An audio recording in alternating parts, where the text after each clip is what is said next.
Welcome to a brand new episode of CNB. I am Siddharth Vinayak Patankar. Yes, you can believe it's me now, and this comes off just temporarily so I can tell you about this gorgeous new car that's just driven in. It is the new generation of the BMW X6. Yes, it's been around for a few months now in other markets, but we've finally got it here on Indian soil.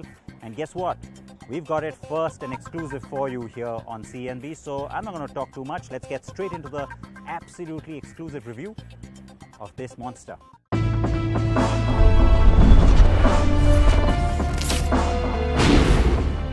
The third generation of the BMW X6 is like a burst of fresh air blowing in all too familiarly from Spartanburg, South Carolina, USA. Why do I say that? Well, because that's where the car is made, but when you also compare it to its predecessor, the new car is miles apart. And yet the familiarity comes from the kind of performance, build and interiors the recent launches from BMW have got us used to. This is the absolute beast in the company's lineup. The car is wider, a tad shorter and has a longer wheelbase than the second generation did. It also has a front grille that might eat you and your neighbor Mr. Sharma for lunch if you're not looking. And by the way, it also gives you BMW's first ever illuminated grille, an optional extra that could be the perfect show-off party trick to impress your friends and family. Yes, now I have all of Delhi NCR and Punjab's attention. The grille's glow feature is reserved just for the X6 for now. You can either have it light up all the time when the headlights are on, or just when you unlock or lock the car. Now, BMW is the one that started off all of these coupe SUVs, and I say that with disdain because I think many of you know, not a fan of the body style, but I am going to say this. Of all the three generations of this car so far, this has got to be the most good looking. And dare I say, it's pretty. I like the way it looks. I can't believe I'm saying that. It's proportionate, it's stylish, and especially at the back here, I think it really has its own distinct personality. Taillight treatment, kind of like what you're seeing on the sports cars from BMW these days, so I like that. And the proportions work. It doesn't just look like an X5 with its roof lopped off. It looks really like it has a nice stance, looks muscular too, and very powerful and energetic.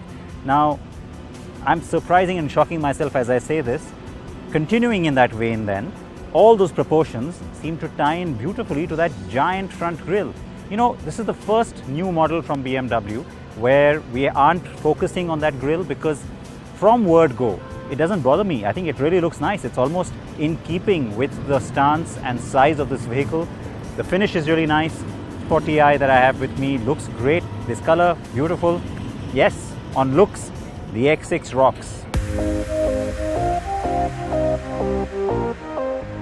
Yes, I am shocked at myself. Or, considering the times we live in anyway, the world has truly gone on its head. Optional laser light headlamps, that big sporty bumper, the roofline, the overall proportions like I said, build quality, tailgate lip, the chrome-tipped exhaust pipes, the tail lights, and this riverside blue paint job. Oh yes, please. Oh, and before you get confused, there are 12 paint finishes to choose from, including something called a metrin. Now that's the same purpley maroon shade that I drove the X6M in a few days ago. So yes, that is what I wanted to quickly segue in and out of. My last BMW drive was indeed the X5 and X6M competition twins.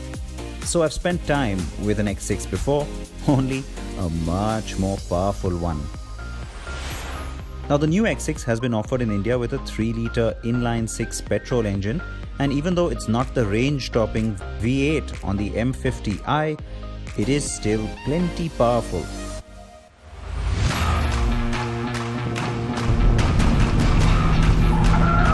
The car is agile, powerful, and altogether fun. Needless to say, the X-Drive or all-wheel drive is standard. While the last X6 was also nice to drive, this one is just a whole lot sharper. It is the handling and cornering that have just soared to new heights. It also does not feel as big or heavy as it really is, and that's a hat tip to the engineering. Overall, it's really sporty. So BMW is pretty much decided for now, with a lot of its CBUs, in any case you've seen this, petrol only. In case there is a demand, because there's a shift that's been happening now for a while, and which is why they've sort of opted not to bring in the diesel. But you do have, of course, a nice powerful diesel in this car, and if required, it could be brought in. Maybe then subsequently that could also be locally assembled. But for now, it's this car that's coming in. It's just that one engine, and it's an engine we know well.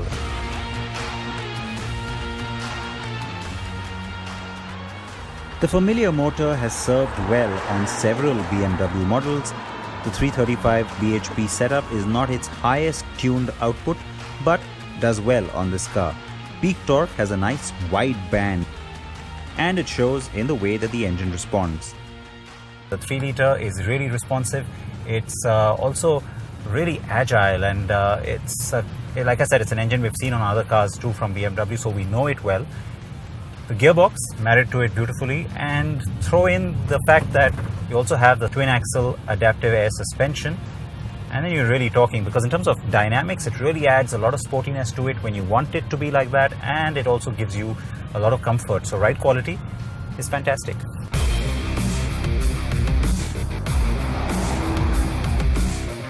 And that's the good news, especially for Indian buyers. Do note though that the adaptive 2-axle air suspension is standard only on the X-Line trim, but it's optional on the M Sport. What will attract you is how quickly the car accelerates and even gets to triple-digit speeds. The ride does feel a tad stiff at those higher speeds, but will still be extremely comfortable, yes, even in the back. The new X6 xDrive 40i has a top speed limited to 250 km per hour, and it does 0 to 100 km per hour in 5.5 seconds.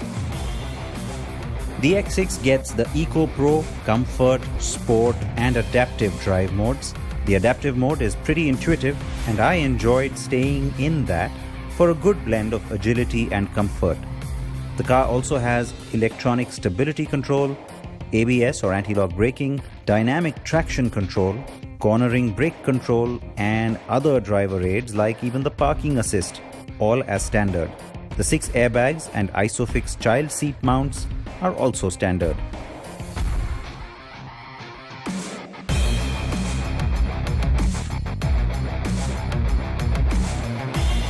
An optional extra though is the panoramic glass roof with the Sky Lounge ambient light feature.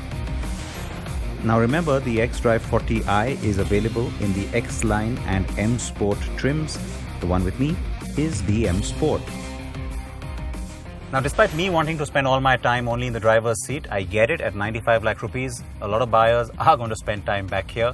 And so, yes, in keeping with that, let me reassure you that comfort here is not a problem. Despite the sloping, dropping roofline, things down here are great. You've got a nice sense of space. You've actually got great headroom and nice back angle, good seats. And I don't have to tell you this, but of course at this end of the market, fit and finish is excellent. It's impeccably done. On both the X-Line and this one, you'll find that there are of course some options to choose from, but more or less you will get everything at its absolute premium. You can throw in of course some optional things extra, like a screen back here for entertainment, but in terms of comfort and sense of space, no complaints.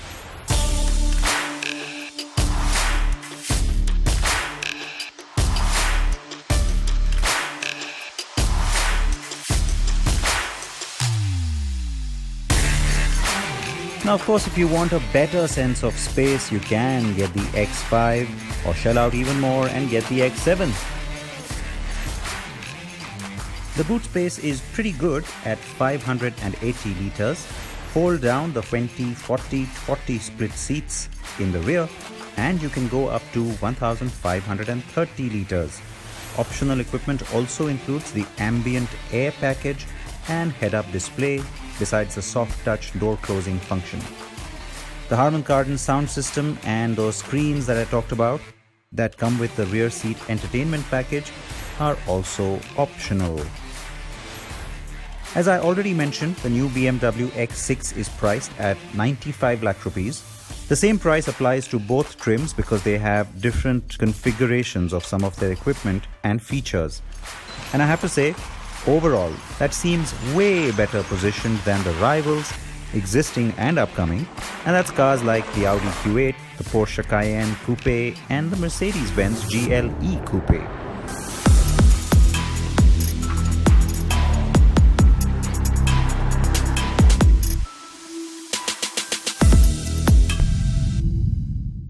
So that's our look at the absolutely new BMW X6. Please react to that review, and of course we've got our Hyundai Creta review finally coming up for you on the other side of a short break. Keep watching.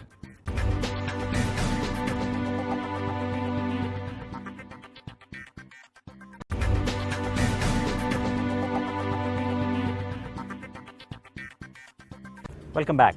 Now, here at CNB, we've been almost overcautious. Erring on the side of caution is not a bad thing given the current environment. I advise all of you do the same, and which is why we've really taken our time before we stepped out to really bring you anything that we shot afresh. Yes, this car has been sanitized, and the same is absolutely true for the Hyundai Creta. We took our time bringing you this review because we wanted to do it correctly and comprehensively. And so I know many of you have waited for the car and bike review of the new generation Creta. King Shuk drove the car. Here it is. With the rather unkind coronavirus pandemic throwing up best laid plans to waste, it was time to bounce back. And what better car, rather SUV, to get things started again than the new generation Hyundai Creta. We drove the new Creta and can confidently say that there's a world of a difference between this and its predecessor. The new Creta was the best-selling car. Yes, not the best-selling SUV, but the best-selling car in the month of May 2020. And it speaks volumes about the popularity of the Creta, old and new. So finally, we have the new generation Creta with us. Yes, and this is a tough time for all of us with the whole coronavirus situation. But all we can do is get back to things, make life normal, of course being very, very careful while doing so. So we finally get to spend some time with the new generation Creta, and it was a tough ask for Hyundai to make a good SUV even better. So have they accomplished that? Let's find out. Can't wait to begin. On looks, the car is miles away from its predecessor, which had cracked the code for having the proportions and elements of a quintessential SUV. Different people will have different opinion about the design of the new generation Creta. It isn't as elegant as the one on the previous model. For example, the large cascading grille, the split headlamp and the tri-beam projector lamp, all these elements together make for a very busy design at the front. But a lot of it is nullified by the presence of these nice muscular creases on the bonnet and on the fender, especially the wheel arches. These put together make for a solid sporty muscular stance. So this car, this SUV, definitely has a lot of road presence. Viewed in profile, the silver accent on the roofline masks the sporty stance and makes the car look smaller than it is. That is not standard though, don't worry. The roof rails do bring in some of that SUV stance though. At the rear, the SUV's design is kind of weird looking. The tailgate proportion is strange and it makes it appear like a hatchback from afar. The split tail lamp and the curve on the lip don't add to the looks either. But the twin tailpipes, particular on the 1.4T GDI variant, definitely looks cool.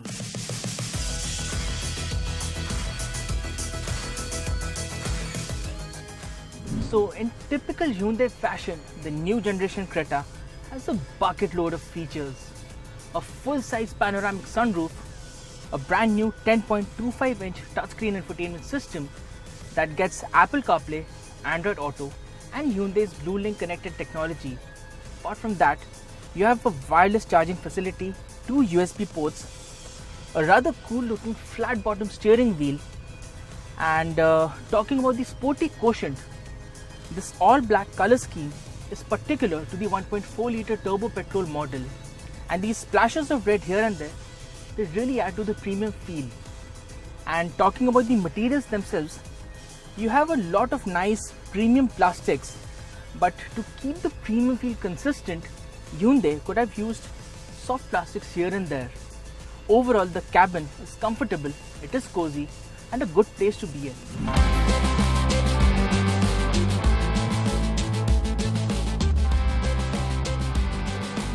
Other features include window shades for the rear passengers and the rear AC vents as well, along with a small display on the handrest to control the air purifier in the Creta, which is offered only on the SX and the SXO trims. In terms of safety, the top spec model of the new Creta comes with 6 airbags, rear parking sensors, reverse camera, anti-lock brakes or ABS, traction control, stability control and disc brakes all around. The base and the mid-level trims get 2 airbags, ABS, rear parking sensors and disc brakes only on the front wheels as standard safety equipment. It is apparent that Hyundai has worked a lot on the comfort of the new Creta. Built on a new platform, the new Creta is bigger in dimensions and offers more space at the rear. The headrests are comfortable too and the seats offer good support. There is enough headroom too, although the panoramic sunroof may eat into some of the space there. Up front, the ergonomics are on point. At 433 litres, the boot space is lower than on the previous model by 42 litres. But it is enough to gobble up a few days worth of luggage.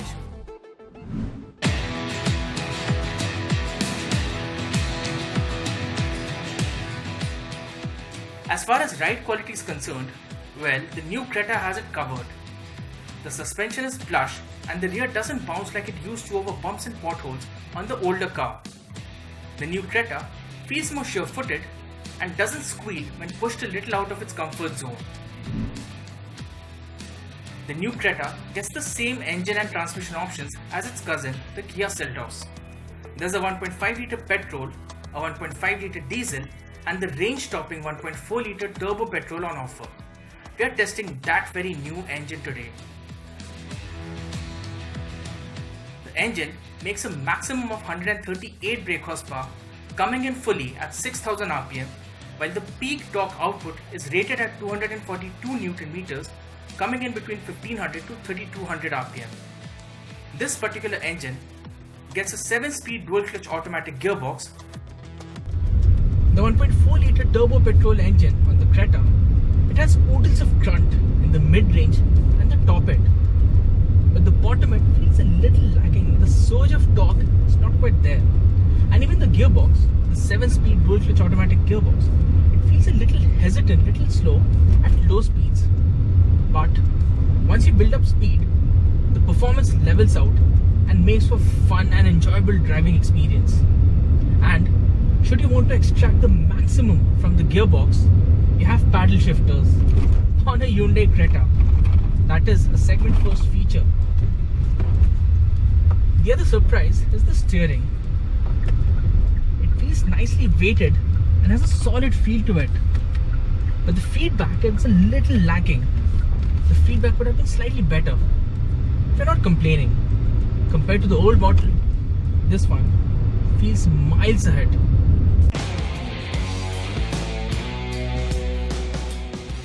With disc brakes all around and ABS that is tuned better, the new Creta offers more confidence when going hard on the brakes.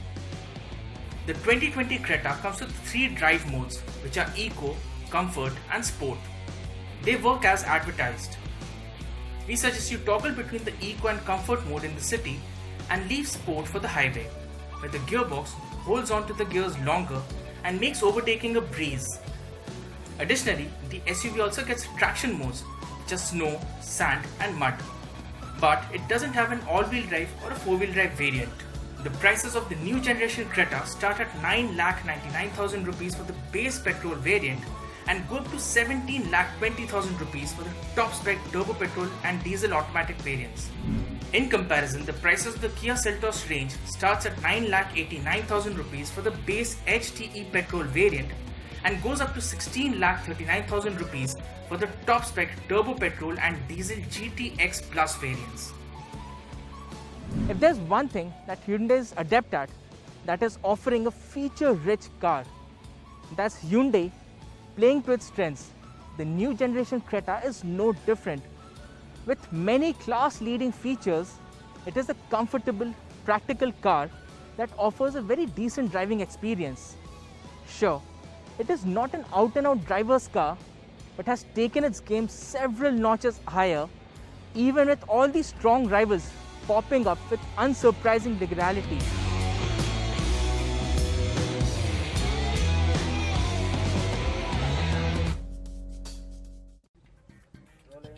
And that then is a wrap, boys and girls. I hope you liked our exclusive review of the BMW X6, also our review of the Creta. Please react to that. Any suggestions or anything else, you can reach me at Sid Partnkar on Twitter.